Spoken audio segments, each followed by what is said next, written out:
और भाई आ गया स्वाद। भाई स्वाद आ गया, পিওর स्वाद आ गया। চুম্মেশ্বরী, হায়দ্রাবাদি বিরিয়ানি, বাটার চিকেন, আর কত কিছু ডিশ আছে রে ভাই।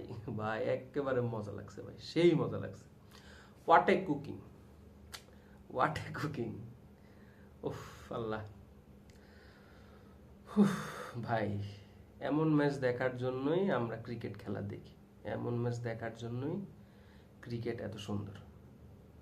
ফাইনালের মতো ফাইনাল ভাই, ফাইনালের মতো ফাইনাল। এমন ফাইনালি প্রত্যেকবার হওয়া উচিত। শ্রীলঙ্কা ইন্ডিয়া ম্যাচটা জোস হয়েছে, কিন্তু ফাইনাল এমনই হওয়া উচিত, হাড্ডাহাড্ডি লড়াই। আর কাম ব্যাক ভাই, a champions team should play like this, and this is how a champions team comes back. আপনি ব্যাটিং দেখেন, আপনি বোলিং দেখেন, প্রত্যেকটা জায়গাতেই দে কেম ব্যাক। আপনি একবার চিন্তা করেন, 84 রানের প্রথম উইকেট, 113 রানের সেকেন্ড উইকেট, ওভারও মেবি কত আসছিল, 12 আসছিল, 12-13 মতো। সেখান থেকে 146 রানে Pakistan all out, come back. আপনার ব্যাটিং এ করতে নামছেন, আপনার 15 রানে 3টা উইকেট গন, আপনার স্টার প্লেয়াররা গন রে ভাই, স্টার প্লেয়াররা গন। অভিষেক শর্মা, সূর্য কুমার যাদব, শুভমান গিল, 20 রানের মাথায় মনে সব আউট হয়ে গেছে। সেখান থেকে তিলক ভার্মার মতো ইয়ংস্টার, সঞ্জু স্যামসাং এর মতো ইয়ংস্টার, তারা আসে, আইসা ম্যাচটারে আস্তে আস্তে খাদের কিনারা থেকে একটু দূরে নেয়। এরপরে আরেকজন ইয়ংস্টার্স আসে, শিবম দুবে, সে আইসা ম্যাচটা বাইরে বের করে নেয়। ভাই অ্যাঙ্করম্যান, ফুটবলে অ্যাঙ্করম্যান আছে না, অ্যাঙ্করম্যান, সেই দায়িত্ব পালন করছে হচ্ছে তিলক ভার্মা। ও মাই গড, ও মাই গড, কি টেম্পারমেন্ট ভাই, কি টেম্পারমেন্ট। আপনি চিন্তা করেন, এইসব খেলা দেখলে কষ্ট লাগেটা কই, যে এইসব খেলা দেখলে মনটা একেবারে ভাইয়া যায়। ইয়ংস্টার এ এমন টেম্পারমেন্ট নিয়ে খেলে, আর আমাদের ইয়ংস্টাররা পারে না ভাই। এই চাপটারে আপনি কোনোভাবে কম বলতে পারবেন না। India Pakistan match, India Pakistan match rivalry যদি নাও থাকে ভাই, আকাশ সমান চাপ আছে। যেই টিম হারবে জনগণ একেবারে ট্রোল কইরা ধুইয়া ফেলাবে।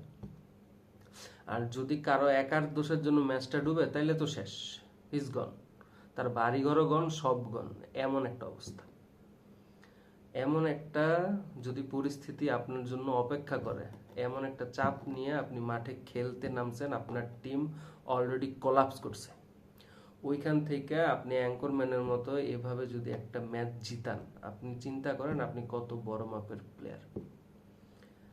তিলক ভার্মার এই ইনিংসটা কোনো কথা দিয়ে ভাই ব্যাখ্যা করা সম্ভব না। Pure class, pure class, pure class. আর শিবম দুবে ভাই, এই দুইজন মিল্লা হারিস রফরে যেমনি ধুইছে।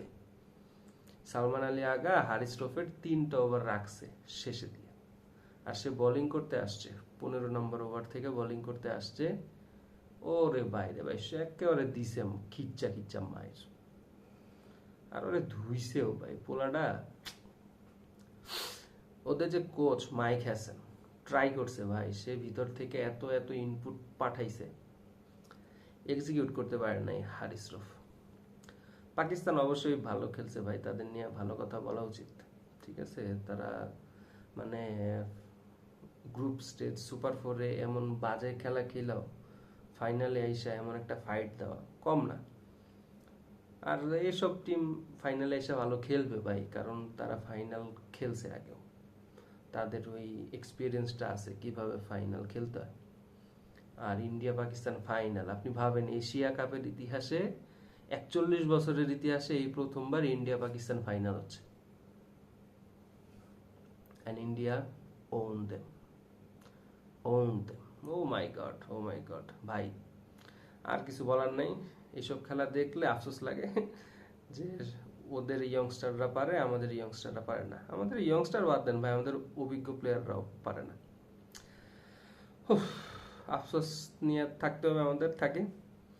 আর অন্যদের কংগ্রেচুলেশন জানাইতে হবে, তাই কংগ্রেচুলেশন জানাই। So congratulations to Team India and deeply condolences to the Pakistan team. Okay. Signing out.